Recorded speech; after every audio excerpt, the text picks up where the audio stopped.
Defence minister Rajnath Singh हैं लद्दाख और जम्मू और कश्मीर के 2 दिन के दौरे पर। जनरल बिपिन रावत और आर्मी चीफ MM नरावने के साथ सिंह ने किया लद्दाख का दौरा।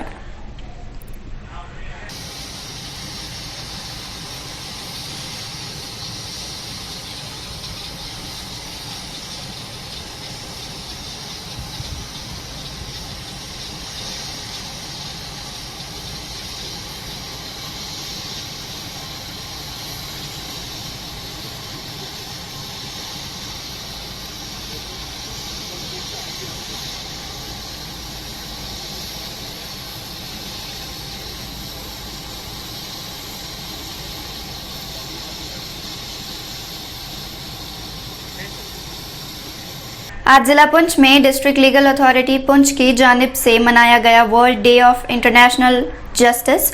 इस दौरान chairman district legal services authority, principal district session जज पुंछ, तहसील legal service authority, judicial magistrate और भी कई हस्तियां रही मौजूद।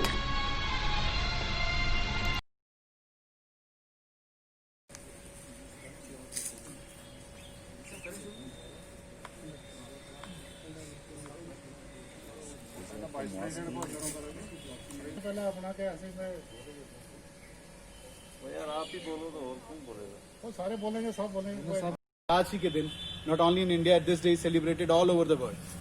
The main aim behind celebrating this day, the main aim of highlighting this day is that the rights of victims, the political rights and rights all over the world, not only in a country, जैसे हमारे मुल्क में या हर किसी country में एक court रहती है, उसका एक मेन रोल रहता है. They are the guardians of the rights of people. Similarly, we have International Court of Criminal Justice. Rome, it is situated at Rome. The main idea, the whole theme behind it, behind this concept, behind this day, is to fight and to uphold the rights. There are various types of conflicts going on all over the world. Today, the whole globe is even fighting with COVID. ये दिन जो है बड़े जोश और खरोश से मनाया जा रहा है. लीगल सर्विसेज अथॉरिटी पुंछ की जानिब से इंटरनेशनल डे फॉर जस्टिस जो है वो मनाया जा रहा है. ये दिन आज पूरी दुनिया में आलमी तौर पर सेलिब्रेट किया जा रहा है. इसका कुछ भी हिस्टोरिकल पर्सपेक्टिव हो, कुछ भी बैकग्राउंड हो, बहरहाल ये दिन आज हमें इस चीज़ का मौका देता है कि हम अपना इंट्रोस्पेक्शन करें, मुहासबा करें और जस्टिस सिस्टम की या जस्टिस की इसकी अफादियत को, इसकी अहमियत को समझें.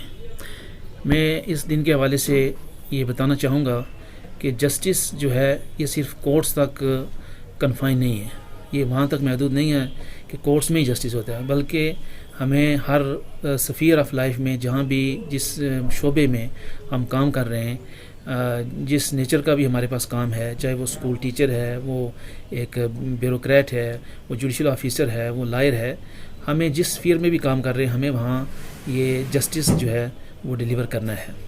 और जस्टिस बहुत वाइटल है हमारी सर्वाइवल के लिए, हमारी डेवलपमेंट के लिए, हमारी प्रोस्पेरिटी के लिए, हमारी यकजहती के लिए. अगर जस्टिस के कंसेप्ट को हम अपने लाइफ से निकाल दें तो मैं समझता हूँ कि एक एनार्की आ जाएगी, एक बिल्कुल सिस्टम जो है वो बिगड़ के रह जाएगा. तो इसी हवाले से हमें जस्टिस जो है सिर्फ ये नहीं समझना चाहिए कि कोर्ट तक ही महदूद है, बल्कि हम घर के अंदर हैं तो हमें फैमिली के साथ जस्टिस करना है. इवन मैं समझता हूँ कि हमें अपनी जो इंडिविजुअल है, एक शख्स है, उसको भी अपनी बॉडी के साथ, उसकी अपनी पर्सनैलिटी के साथ जो है वो जस्टिस करना है. तभी वो आगे जाके बाकी ज़िम्मेदारियाँ जो है, फैमिली की ज़िम्मेदारी है, सोशल रिस्पॉन्सिबिलिटीज़ हैं, दीगर रिस्पॉन्सिबिलिटीज़ हैं, वो निभा सकेगा. तो ये मैं समझता हूँ कि एक मौका है आज हर शख्स जो है अपने आप को सेंसिटाइज़ करे कि जस्टिस कितना वाइटल है, कितना इंपॉर्टेंट है, और हमें हर sphere of life, what ever sphere of life we are operating in और वर्किंग इन, हमें उसमें जस्टिस का ध्यान रखना है. आईजीपी पुलिस विजय कुमार ने की एक प्रेस कॉन्फ्रेंस. ये कॉन्फ्रेंस कुलगाम एनकाउंटर के बारे में की गई थी. आईजीपी कुमार का क्या कुछ कहना है, देखें इस रिपोर्ट में. कि जो हम जो शेयर किए थे 12 टॉप 12 टेररिस्ट का जो मोस्ट वांटेड था, जिसको हमारे एक मीडिया कलीग ने डर्टी डोजन नाम से लिखा और बड़ा फेमस हो गया कोर्ट ये. तो उसमें से अभी तक 2 टॉप 12 में से मारे गए. एक उस्मान एलईटी का कमांडर था टोपुर के रिसेंटली इनकाउंटर में. एक आज सुबह मारा गया वलीद भाई, जो जेएस का टॉप कमांडर है. कल रात में कुलगांव पुलिस को इन्फॉर्मेशन मिला था कि चिम्मर विलेज में 3 टेररिस्ट छिपे हुए हैं।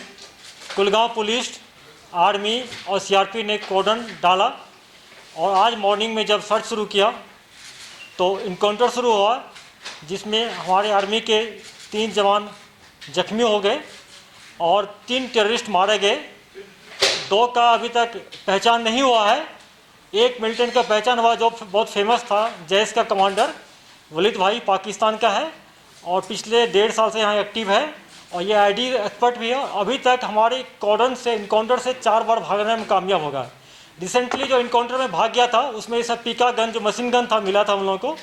ये मोस्ट वांटेड टेररिस्ट था और ये इसके मारे जाने से पुलिस में, सिक्योरिटी फोर्स में एक अच्छी खुशी जाहिर किया है और ये बहुत बड़ी अचीवमेंट है और इस टाइप का ऑपरेशन हम लोग जारी रखेंगे। बाकी टॉप 12 में जो 10 टेररिस्ट बच गए हैं, जिसमें कि आप लोगों को नाम शेयर कर दिए थे, उसमें टॉप हमारे निगाह पर भी है जो यहाँ पर का जो सज्जाद है, जिसको कि हम लोग हैदर भी कहते हैं, क्योंकि रिसेंटली 14 को हैदर ने एक ऑडियो जारी किया था जिसमें खुलेआम पुलिस फैमिलीज को, पुलिस वाले को और जो बीजेपी के एक्टिविस्ट वर्कर थे उसको थ्रेटनिंग किया था।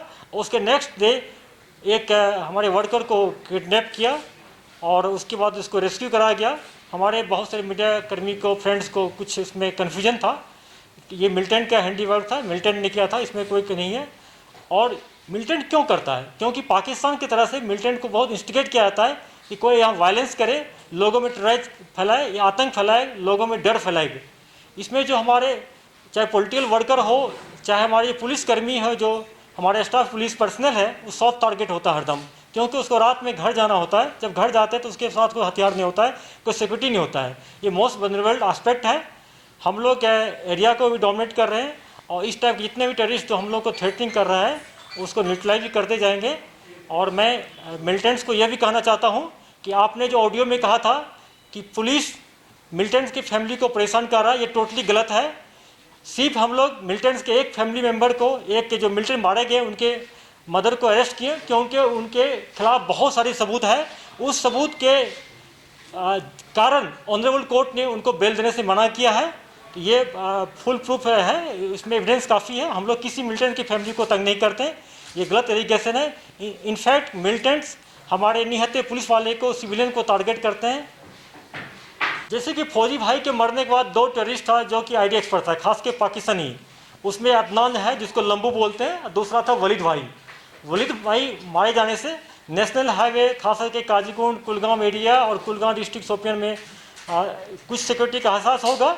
लेकिन जब तक लंबू है, जो पाकिस्तानी अदनान भी बोलते हैं, जब तक अदनान नहीं मारा जाएगा तब तक आईडी का थ्रेट बना रहेगा। ऑब्वियसली अभी भी नॉर्थ कश्मीर में जो टॉप कमांडर है उसमें उस्मान के मारे जाने के बाद अभी जो जिसको सज्जाद या इलियास हैदर बोलते हैं, एलईटी के कमांडर हैं, क्योंकि लोकल मिलिटेंट है और उसको पूरा नेटवर्क का पूरा पता है, तो किसी को टारगेट करने में या सॉफ्ट टारगेट उसको पूरा पता है। उसके बाद नसरुद्दीन जो है एलईटी के कमांडर है सोपुर का अगेन, जो कि सीआरपीएफ के 2 इंसिडेंट में जिसमें हमारे 6 जवान शहीद हुए हैं उसमें इन्वॉल्व है, वो भी हमारे टारगेट पर है।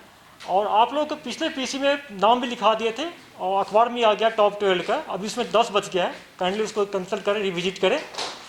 और जहाँ तक शिफ्ट करने की बात है, हम लोग फोकस कर रहे हैं। इसीलिए आप देखे होंगे कि पिछले कुछ वीक्स में सोपुर में ही 2 इनकाउंटर हुआ, जिसमें 3 मारा गया, फिर 3 मारा गया, 6 मिलिटेंट मारे गए वहाँ पर सोपुर एरिया में। हम लोग इंफॉर्मेशन को जनरेट कर रहे हैं, ऑपरेशन लॉन्च करेंगे वहाँ। चूँकि नॉर्थ कश्मीर में मिलिटेंट का नंबर बहुत कम है और एरिया बहुत वास्ट है, उतना सिक्योरिटी फोर्स का वहाँ पर तादाद नहीं जितना कि साउथ कश्मीर में। सिक्योरिटी फोर्स का ग्रिड जो है, जिसको हम लोग कहते हैं IS ग्रिड बोलते हैं, CI ग्रिड, ये बहुत स्ट्रॉन्ग है साउथ कश्मीर में। हर एक 4-5 किलोमीटर एक कैंप हमारे हैं, तो मिलिटेंट को इंसर्कल करना, घेरना ईजी होता है। नॉर्थ कश्मीर में कैंप्स हमारे दूर दूर हैं। जब हमारे फोर्स का मूवमेंट होता है तो मिलिटेंट को पता चल जाता है या उनका कोई OGW है उसको इन्फॉर्म करता है। लेकिन फिर भी हम लोग का पूरा फोकस जारी है। आने वाले दिन में हम लोग और करेंगे। उसमें एक M4 कार्बाइन जो US मेड है, मिला है। जब किसी मिलिटेंट के साथ M4 मिले तो समझिए बहुत बड़ा कमांडर होता है। उसके साथ एक AK-47 मिला है, एक पिस्टल मिला है।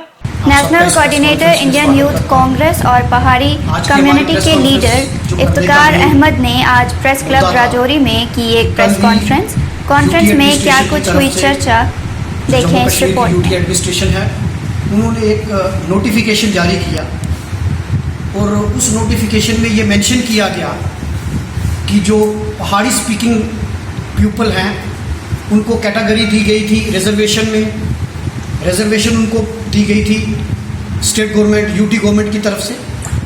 लेकिन कल मैंने उस नोटिफिकेशन को पढ़ा और पहली बार हिंदुस्तान के इतिहास में मैंने देखा कि एक एक्ट बनता है 4 महीने पहले और उसका जो कंडीशन लगाई जाती है वो 4 महीने के बाद लगाई जाती है। जैसा कि आप सब जानते हैं कि पहाड़ियों को रिजर्वेशन मिली 50 साल की जद्दोजहद के बाद। 4% जो रिजर्वेशन थी वो हमारी यूटी एडमिनिस्ट्रेशन ने, जो एलजी साहब की एडमिनिस्ट्रेटिव काउंसिल है, उन्होंने एक नोटिफिकेशन जारी किया 20 अप्रैल 2020 को और उन्होंने जो रिजर्वेशन एक्ट है 2004 उसमें अमेंडमेंट करके पहाड़ियों को 4% रिजर्वेशन दी। उसी में उन्होंने रोस्टर को चेंज किया और रीऑर्गेनाइज किया और अलग अलग, जैसे आरबीए पहले 20% थी, फिर 10%, इस तरीके से डिफरेंट कैटेगरीज को रिजर्वेशन दी और पहाड़ियों को 4% वहां रिजर्वेशन दी गई। जब वो एक्ट नोटिफिकेशन आया, उस नोटिफिकेशन में कहीं भी ये नहीं लिखा था कि पहाड़ियों के लिए इनकम बार होनी चाहिए, पहाड़ियों के लिए कोई मिनिमम इनकम होनी चाहिए कि वो कितनी इनकम होने के बाद उसको कैटेगरी मिलेगी। और उस नोटिफिकेशन में क्लियर कट ये लिखा गया था कि जो पहाड़ी कौन है, जो पहाड़ी जुबान बोलने वाला है। और उस नोटिफिकेशन में क्लियर कट ये लिखा गया है कि पहाड़ी एक ट्राइब है, लिंग्विस्टिक और इथनिसिटी के आधार पर उनको रिजर्वेशन दी जा रही है। और हमारा जो केस है, जैसा कि आप मीडिया हजरात जानते हैं कि अलग अलग गवर्नमेंट्स ने और सेंट्रल गवर्नमेंट को रिकमेंड किया हुआ है और सेंट्रल गवर्नमेंट एक्टिव कंसिडरेशन है एसटी स्टेटस के लिए।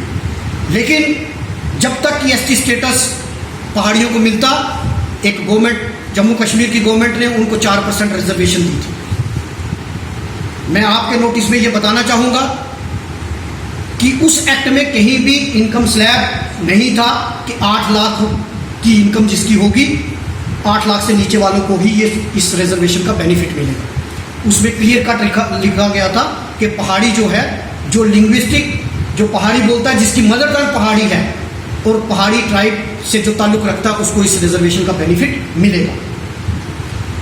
आपके नोटिस में मैं ये भी बात डालूं कि पुंछ में डिप्टी कमिश्नर ने ऑर्डर्स दिया और जो तहसीलदार पुंछ हवेली हैं, उन्होंने अपनी 13 तारीख अपने जो सोशल मीडिया फेसबुक के पेज पर यह मेंशन किया कि गवर्नमेंट की तरफ से क्लियर कट इंस्ट्रक्शन है कि पहाड़ियों के लिए कोई इनकम स्लैब नहीं है। जिस तरीके से अब बाकी ट्राइब के एसटी एससी के लिए कोई इनकम स्लैब नहीं है, पहाड़ियों के लिए भी कोई इनकम स्लैब नहीं है। वो भी ट्राइबल कैटेगरी उसको भी कंसीडर करेंगे और उनको भी हम कोई भी इनकम स्लैब, और उन्होंने काफ़ी सारे सर्टिफिकेट इशू भी कर दिए। लेकिन पहली बार मैं देख रहा हूँ कि हमारी यूटी एडमिनिस्ट्रेशन, उन्होंने कल एक नोटिफिकेशन जारी करके ये मेंशन कर दिया कि हमारा 8 लाख की जिस कम इनकम है, उनको 8 लाख से नीचे वालों को इसका रिजर्वेशन का बेनिफिट मिलेगा, 8 लाख से ऊपर इसका बेनिफिट नहीं मिलेगा। ये मैं समझता हूँ कि ये एक साजिश के तहत पहाड़ियों की मूवमेंट को दबाने के लिए, जो उनका ट्राइबल स्टेटस है उसको खत्म करने के लिए ये इन्होंने एक एडमिनिस्ट्रेशन ने एक साजिश की है। और साजिश के तहत पहली बार मैं देख रहा हूँ, अगर आपको इनकम स्लैब डालना था तो आप उसी ऑर्डर में जो आपने एक्ट बनाया था, उसी एक्ट में आप मेंशन कर देते कि इसका है, ताकि हम तब आज 4 महीने के बाद, ये तो एक मजाक बना दिया। जब से हमारी यहाँ यूटी बनी है, एक मजाक बन रहा है। पहले डोमिसाइल लाया जाता है, 2 दिन के बाद उसको चेंज कर दिया जाता है। क्या लगता है इसमें कुछ पॉलिटिकल इंटरफेरेंस हो सकती है जिसके तहत ये सब कुछ हो रहा है? देखिए, ये पॉलिटिकल इंटरफेरेंस हो सकती है, लेकिन ये तो मैं समझता हूँ कि एक साजिश है। साजिश के तहत क्या मजबूरी थी यूटी एडमिनिस्ट्रेशन की कि 4 महीने के बाद कल उनको एक नोटिफिकेशन जारी करके ये स्लैब डालने की? आज तक आपने कभी सुना? अगर एससी को रिजर्वेशन मिली, एसटी को मिली और भी किसी कम्युनिटी वालों को मिली है, लेकिन उसमें कभी भी ऐसा नहीं हुआ कि 4 महीने के बाद एक क्लैरिफिकेशन नोटिफिकेशन जारी करके उस पर क्लास डाल दी गई कि पहाड़ियों को भी 8 लाख की इनकम होनी चाहिए। तो मैं ये बात कहूँगा कि इस मुद्दे पर राजनीति नहीं होनी चाहिए। अक्रॉस पार्टी लाइन जितने भी पहाड़ी लीडर्स हैं, मैं पहाड़ी कल्चरल एंड वेलफेयर फोरम से भी बात करूंगा, उनसे भी कहूंगा, मैं जितनी यूथ फेडरेशन, एम्प्लॉइज पहाड़ी फेडरेशन, स्टूडेंट पहाड़ी फेडरेशन या जितने भी पहाड़ी लोग हैं उनसे मैं कहूंगा कि इस मुद्दे पर आप सारे एकजुट हो जाएं और इस पे यूटी एडमिनिस्ट्रेशन का जो ये इलीगल एक्ट है इसके खिलाफ आवाज़ उठाएं, क्योंकि ये हमारी बच्चों के मुस्तकबिल का, हमारी कम्युनिटी के मुस्तकबिल का मसला है। इसमें जो सफरर होंगे, आपको मैं ये बताना चाहूँगा कि 80% लोगों को इस कैटेगरी का बेनिफिट नहीं मिलेगा। अगर ये इनकम बार उन्होंने लगाया, 80% लोग जो हैं उनको इस रिजर्वेशन का बेनिफिट नहीं मिलेगा। इसलिए मैं ये बात कहूँगा, और मैं बीजेपी के जो लीडर हैं, क्योंकि सेंटर में उनकी सरकार है, और उनसे मैं कहूँगा और उनसे मैं ये बात कहूँगा कि आपकी सेंटर में सरकार है और जो एलजी हैं वो भी होम मिनिस्ट्री के अंडर आते हैं। रविंद्र रैना जी से, विबोध गुप्ता जी से, कुलदीप राज गुप्ता जी से या बाकी जितने भी दीगर हजरात हैं, क्योंकि वो भी पहाड़ी कम्युनिटी से तल्लक रखते हैं, उनको भी इस मुद्दे को रेज करना चाहिए केंद्र सरकार के सामने, और उनको बताना चाहिए कि ये जो एक्ट है, ये जो नोटिफिकेशन आया, ये इलीगल नोटिफिकेशन है, इसके खिलाफ आवाज़ उठानी चाहिए। और मैं आज इस प्रेस कॉन्फ्रेंस के माध्यम से एक बार फिर अपने पहाड़ी कम्युनिटी के लोगों से अपील करता हूं कि वो इस मुद्दे पर इकट्ठे हो जाएं। अभी हम आज प्रेस कॉन्फ्रेंस की है, इसके बाद हम एलजी साहब को मिलकर मेमोरेंडम भी देंगे, और आने वाले दिनों में अगर उस क्लास को वापस नहीं लिया गया तो हम सारे लोग जो हैं इस पे एहतजाज भी करेंगे, प्रोटेस्ट भी करेंगे। मैं आपसे भी रिक्वेस्ट करूंगा कि इस इश्यूज़ को आप ज़्यादा से ज़्यादा इस इश्यूज़ को टेकअप करके लोगों तक इस इश्यूज़ को अवेयरनेस पहुंचाने का काम करें। शिवनगर वार्ड नंबर 33 में डीप ड्रेनेज का काम हुआ शुरू, जिसके दौरान वेद शर्मा, बलवान, कमला गुप्ता रहे मौजूद।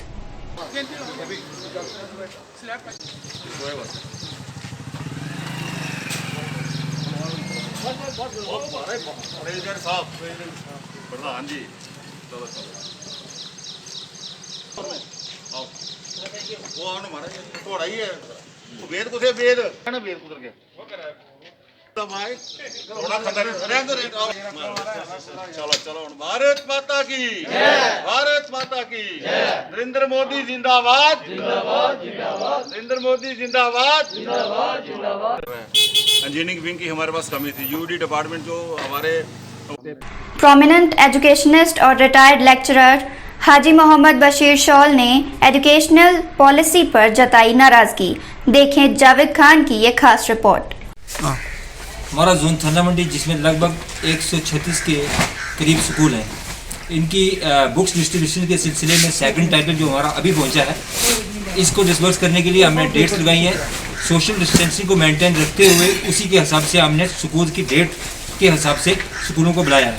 डेली के स्कूल हमारे पास आते हैं, हम उनको बुक्स प्रोवाइड करते हैं। पहले टाइटल में जो बुक्स आई थी लॉकडाउन के अंदर ही आई, हमने प्रोवाइड की, वो बच्चों तक पहुँच चुकी हैं। अब हमने टीमें भी भेजी हैं स्कूलों के अंदर कि तो बच्चों के पास उनके घरों में किताबें पहुंची हैं या नहीं। सेकंड टाइटल जो हमारे पास पहुंचा है, इसमें हमारे पास सेकंड क्लास का उर्दू है, थर्ड इसकी इंग्लिश और उर्दू है, फिफ्थ जिसमें इंग्लिश, मैथमेटिक्स और ईवीएस है, सिक्स प्राइमरी इसमें मैथमेटिक्स, हिस्ट्री, सिविक्स और ज्योग्राफी है, सेवन्थ जिसमें इंग्लिश, उर्दू और मैथमेटिक्स है, eighth class math, geography, civics, Urdu और साइंस है। तो हमारे पास डेट के हिसाब से क्लस्टर वाइज हमने स्कूलों को बुलाया है। डेट वाइज हमारे पास स्कूल आ रहे हैं और हम प्रोवाइड कर रहे हैं किताबें। हमारी 6th क्लास है जिसका उर्दू अभी पेंडिंग है, वो भी स्कूलों जब हमारे पास पहुंचेगा तो हम स्कूलों को डेट वाइज बुला के उनको प्रोवाइड करेंगे। नायब तहसीलदार के ना होने से बुधल की आवाम है बेहद परेशान। District vice president Bharatiya Janata Yuva Morcha Arsalan Malik ने बताया कि पिछले 8 महीनों से नायब तहसीलदार की जगह खाली होने की वजह से 11 पंचायतों के लोग हैं परेशान। सेक्रेटरी JKPM ने यूथ लीडर्स बालाकोट के साथ सरहदी इलाका कांगा गली का किया दौरा, जिसके दौरान उन्होंने मुकामी लोगों से भी बातचीत की, जहां लोगों ने इलाके की खस्ता हालत के बारे में भी उन्हें बताया।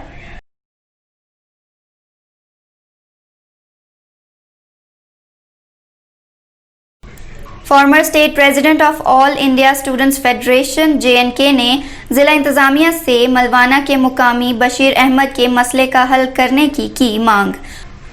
आपको बता दें कि बशीर अहमद कल से भूख हड़ताल पर हैं। तो आप भूख हड़ताल पे बैठे हैं, कब से बैठे हैं आप भूख हड़ताल पे और क्यों बैठे हैं आप भूख हड़ताल पे? आज सुबह से बैठा हुआ, मेरा पैसा बंद है 2017 से कम 7 लाख रुपए हैं। मुझे कुछ खाने का कोई बंदोबस्त नहीं है, बच्चे भी साथ में है, तो न मुझे बिल्डिंग खोलने की इजाज़त है, चाबी डिपार्टमेंट वालों के हाथ में है। तो मुझे 2017 से बहुत तरस आए हैं, तो आज जाके मैं भूख हड़ताल पे बैठा हूँ। तो मेरे से कौन सी बिल्डिंग है ये? ब्लॉक की बिल्डिंग है। ब्लॉक बिल्डिंग, पंचायत घर है? पंचायत घर है। अच्छा, कितना पैसा फंसा है आपका? मेरा कम से कम 7 लाख रुपए है।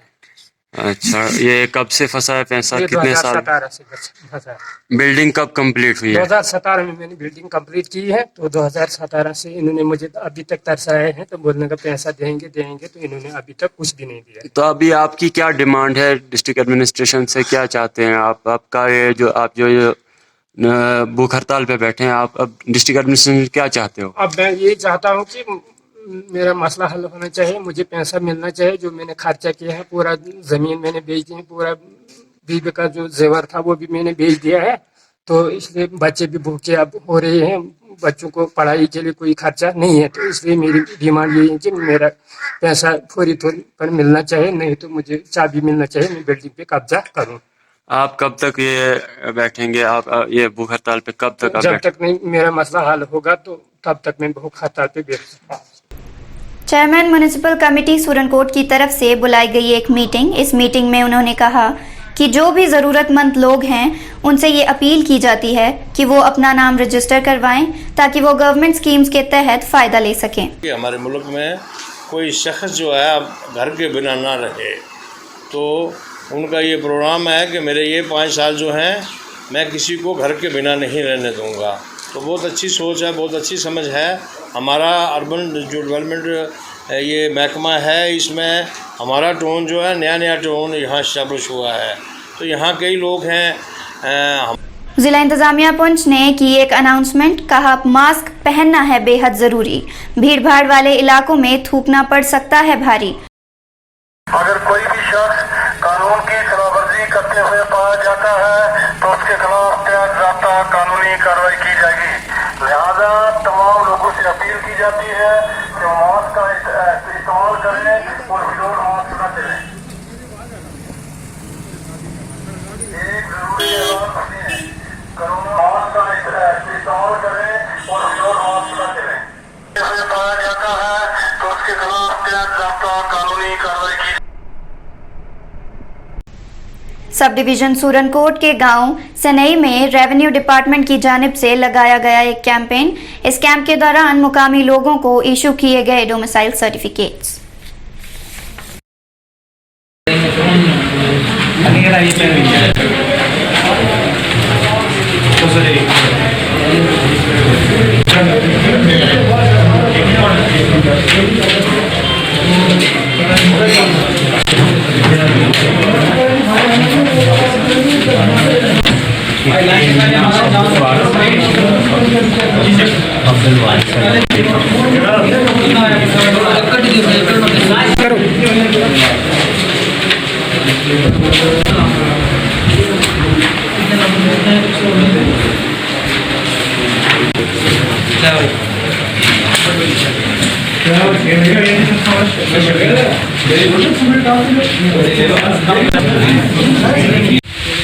सरपंच साहब, आज जो आपकी पंचायत में डोमिसाइल कैंप लगा है, इसके हवाले से हमें बताएं। मैं सबसे पहले आपका शुक्रिया अदा करता हूं कि आपने टाइम निकाला है और हमारी इस पंचायत सनई मिडिल में आप आए हैं।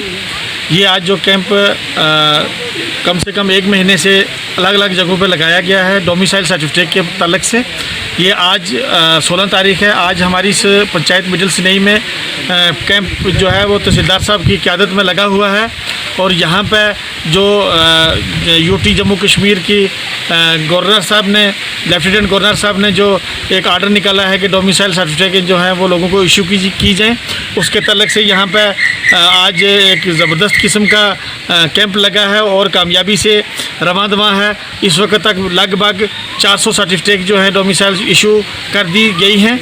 मैं लोगों से भी ये आपके चैनल के माध्यम से अपील करूँगा कि ये कोई इसमें डेडलाइन नहीं है, ना ही कोई फ़िक्स तारीख है कि यहाँ तक इसको जल्दी से जल्दी बनाना है।